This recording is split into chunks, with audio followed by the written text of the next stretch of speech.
Assalamualaikum warahmatullahi wabarakatuh. Kami dari kelompok 6 dengan anggota Binti Makfiroh, Dea Ayu Oktaviah, Rizky Khalisatul Hikmah, Rizky Nikola Pratama, Siti S. Nur Hasanah, dan Sofia ingin mempresentasikan hasil belajar kami dengan judul materi yaitu tubuh manusia. Materi kelas 1, bagian-bagian tubuh. Tubuh manusia terbentuk dari sel-sel hidup dan ekstraseluler yang membentuk jaringan, organ, dan sistem. Tubuh manusia terdiri atas berbagai bagian dengan fungsi yang berbeda-beda.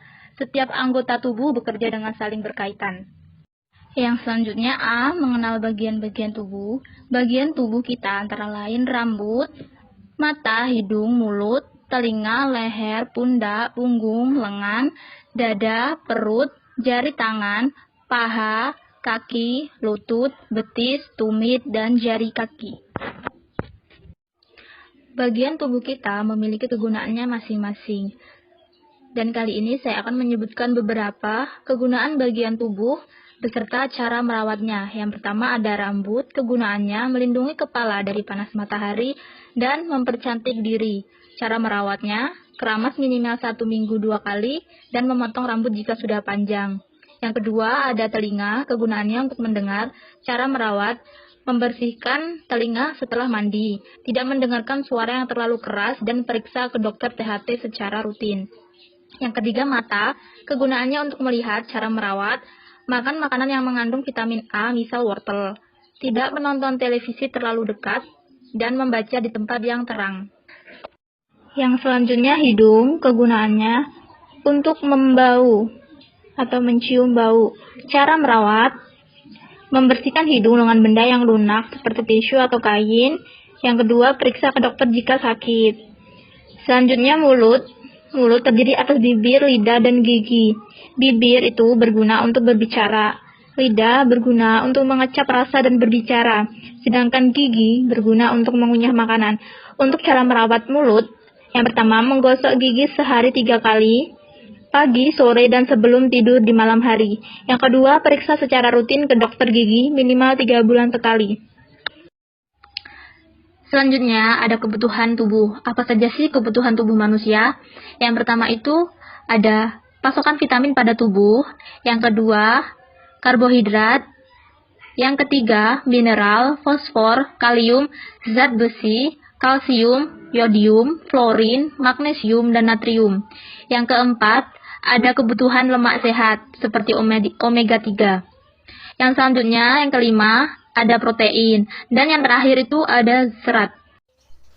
2. Rangka manusia. Rangka manusia terbagi menjadi 3, rangka kepala, rangka badan, dan rangka anggota gerak. Rangka manusia disusun oleh bermacam-macam bentuk tulang, yaitu tulang pipi, tulang pendek, dan tulang pipa. Coba bandingkan bentuk rangka kepala, rangka badan, dan rangka anggota gerak. Rangka kepala yaitu atau tengkorak, tulang rahang, bawah tulang, dahi tulang, mata tulang, hidung tulang, rahang atas, dan tulang pipi. Rangka kepala dikenal dengan nama tengkorak. Rangka tulang kepala terbentuk bulat, disusun oleh tulang-tulang yang berbentuk pipi. Tulang-tulang ini bersatu menjadi sendi, tetapi tidak dapat digerakkan. Tulangnya keras, gunanya untuk melindungi otak. Otak merupakan bagian tubuh manusia yang amat penting dan sangat lunak. Rangka badan terdiri dari tulang apa saja manusia. Rangka badan disusun oleh berbagai macam tulang, yaitu sebagai berikut. Tulang-tulang yang menyusun rangka badan ada yang berbentuk pipi, misalnya pada tulang rusuk yang belikat. Ada juga yang bentuknya pendek, misalnya pada ruas-ruas tulang belakang. Ruas-ruas tulang belakang disambung antara tulang ini dapat digerakkan. Coba gerakan tubuhmu ke depan atau membungkuk ke depan, atau gerakkan tubuhmu ke pinggir. Kamu dapat membungkukkan tubuhmu karena adanya tulang-tulang belakang. B. Tulang dada. Sambungan tulang-tulang ini tidak dapat digerakkan. C. Tulang-tulang rusuk. Sambungan tulang ini dapat digerakkan. Tulang rangka badan ada yang berbentuk pipi, misalnya pada tulang rusuk dan belikat. Ada juga yang bentuknya pendek, misalnya pada ruas-ruas tulang belakang. Rangka badan berbentuk rongga dada sehingga berfungsi untuk melindungi paru-paru, jantung, hati, dan lambung. 3. Rangka anggota gerak. Rangka badan pada manusia terdiri atas tangan dan rangka kaki. Bentuk rangka tangan dan rangka kaki yang memanjang disusun oleh tulang-tulang yang berbentuk pipa dan keras. Masing-masing tulang dihubungkan dengan sendi-sendi sehingga dapat bergerak. Gerakan pada tangan dan kaki berbeda-beda. B. Perawatan rangka dalam kehidupan sehari-hari. Badan kita bisa dibungkukkan dan bisa diluruskan karena tulang kita dihubungkan oleh sendi-sendi. Tubuh yang tegap dan kuat akan tampak gagah. Kebiasaan ini tertentu dapat memengaruhi struktur rangka tubuhmu. Cara duduk yang terus-menerus membungkuk mengakibatkan tulang belakang melengkung. Peragangan oleh cara duduk yang benar bagaimana? Bagaimana cara berdiri yang benar? Berdiri tegap dengan dada sedikit dibusungkan ke depan. Tetapi jika berdiri dengan cara membungkuk, dadanya tidak tegap. Mengapa dada harus tegap? Selain cara duduk dan cara berdiri harus benar, ketika juga harus memperhatikan kebiasaan cara tidur. Semua orang ingin hidup normal dan sehat. Masa kanak-kanak merupakan masa pertumbuhan tulang tubuhnya agar pertumbuhan rangka tubuhnya baik. Ketika berjalan, duduk dan berdiri bersikap tegap, sebaiknya tidurlah dengan terlentang. Jangan membiasakan diri dengan cara menggulung atau tengkurap. Berolahraga dengan teratur karena baik untuk mempertumbuhkan rangka tubuhmu. Jika mengangkat benda sesuai dengan kemampuan tenagamu, maka makan yang bergizi. Rangka berguna untuk menentukan bentuk tubuhmu, menegakkan dan menguatkan tubuh, tempat melekatnya otot atau daging, dan melindungi bagian-bagian yang penting dan halus. Selanjutnya ada alat indera manusia. Alat indera terbagi menjadi 5 dan biasa disebut dengan panca indera. Alat indera yang pertama yaitu indera penglihat atau mata. Mata bekerja untuk melihat benda-benda di sekitar. Mata terdiri dari iris, lensa, retina pupil, dan syaraf mata. Yang kedua ada indera pendengar atau telinga. Telinga merupakan indera pendengar. Telinga sebagai indera pendengar peka terhadap rangsang bunyi. Dan alat indera yang ketiga ada indera pengecap atau lidah. Lidah terletak di dalam mulut. Permukaan lidah kasar karena penuh bintil-bintil. Bintil-bintil itu disebut dengan papila. Pada bintil-bintil lidah terdapat syaraf pengecap. Syaraf pengecap inilah yang membedakan rasa asin, manis, pahit, dan asam. Lalu, indera yang keempat ada indera pembau atau hidung. Hidung bekerja sebagai indera pembau dan sebagai jalan pernapasan. Bagian hidung yang sangat sensitif terhadap bau pada bagian atas rongga hidung. Hidung merupakan pintu masuk pernapasan ke dalam tubuh. Dan alat indera yang kelima yaitu indera peraba atau kulit. Kulit bekerja sebagai indera peraba. Dengan kulit kita dapat membedakan permukaan kasar dan permukaan yang halus. Dan juga kita dapat membedakan mana benda panas dan dingin. Pertumbuhan manusia. Yang pertama adalah faktor pengaruh pertumbuhan manusia, gen. Faktor turunan merupakan warisan dari orang tua. Gen dapat menjadi penentu warna kulit, tinggi tubuh, kekuatan otot, dan ukuran tulang seseorang. Hormon adalah zat yang dihasilkan oleh kelenjar tubuh dan berguna untuk mengatur kerja suatu organ tertentu. Hormon yang paling berpengaruh dalam proses pertumbuhan adalah somatotropin, hormon pertumbuhan. Orang yang kekurangan somatotropin dapat mengalami kelainan berupa tubuh yang kerdil. Zat-zat gizi yang terkandung dalam makanan merupakan salah satu hal yang mempengaruhi perkembangan zat gizi. Zat gizi yang paling perlukan masa pertumbuhan adalah protein. Manusia memerlukan paparan cahaya matahari untuk kesehatan tulangnya. Cahaya matahari mengubah provitamin D di dalam tubuh menjadi vitamin D yang membantu pertumbuhan tulang. Aktivitas yang dilakukan manusia dapat berupa aktivitas otot, aktivitas otak. Keduanya sangat penting dalam pertumbuhan. Aktivitas otot seperti olahraga akan membuat tubuh sehat dan bugar. Aktivitas otak dapat membuat perkembangan otak semakin cepat. Yang kedua adalah pengaruh makanan terhadap kesehatan, yaitu adalah menjaga daya tahan tubuh, bantu pikiran lebih tenang, mempertajam daya ingat, menjaga mental lebih kuat.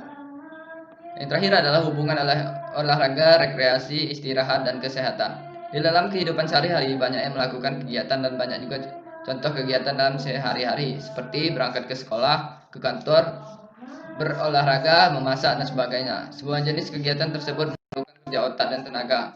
Makin banyak kegiatan yang dilakukan, makin banyak pula tenaga yang dikeluarkan. Akibatnya tubuh kita akan menjadi lelah. Kelelahan tubuh yang harus diimbangi dengan istirahat yang cukup agar tubuh menjadi segar kembali. Dan yang tak kalah pentingnya yaitu melakukan rekreasi untuk merefresh otak sehingga menjadi fresh. Sekian akan dilanjutkan oleh pemateri selanjutnya. Nama saya Siti Esi Nurhasana, MPM 191111004717, kelas PGM IB semester 4. Di sini saya akan menjelaskan materi IPA kelas 5, yaitu mengenai tentang organ tubuh manusia. Yang pertama yaitu alat pernapasan pada manusia.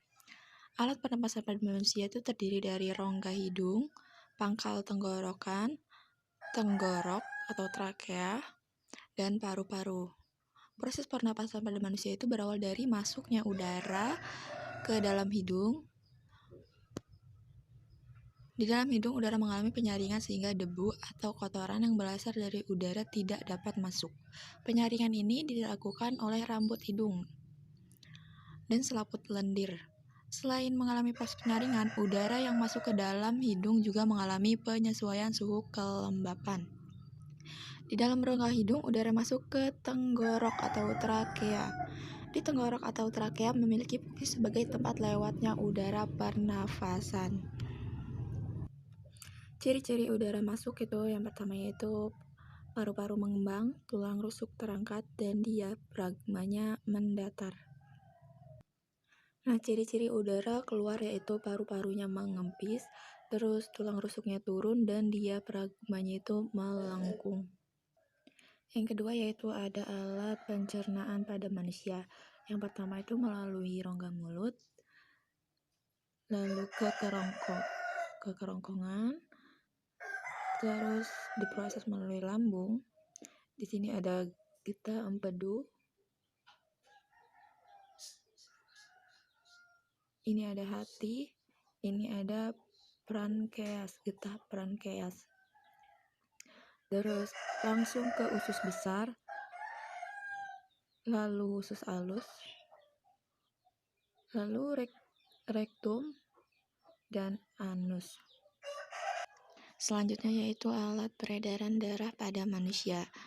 Yang pertama adalah jantung. Di dalam jantung ada 4 ruang. Yang pertama yaitu serambi kiri, serambi kanan, pembuluh balik kiri, dan pembuluh balik kanan. Pada jantung, bilik kiri bertugas untuk memompa darah ke seluruh tubuh. Sedangkan bilik kanan bertugas memompa darah ke paru-paru. Yang kedua yaitu pembuluh darah. Pembuluh darah terdiri dari 2, yaitu pembuluh nadi dan pembuluh balik. Pembuluh nadi merupakan pembuluh darah yang menyalurkan darah dari jantung. Lain halnya dengan pembuluh balik, yang merupakan pembuluh darah yang mengalirkan darah menuju ke jantung. Selanjutnya yaitu paru-paru. Paru-paru merupakan organ yang ikut berperan dalam sistem peredaran darah manusia. Darah dari jantung yang sudah tidak mengandung oksigen diangkut menuju paru-paru. Darah ini banyak mengandung karbon dioksida.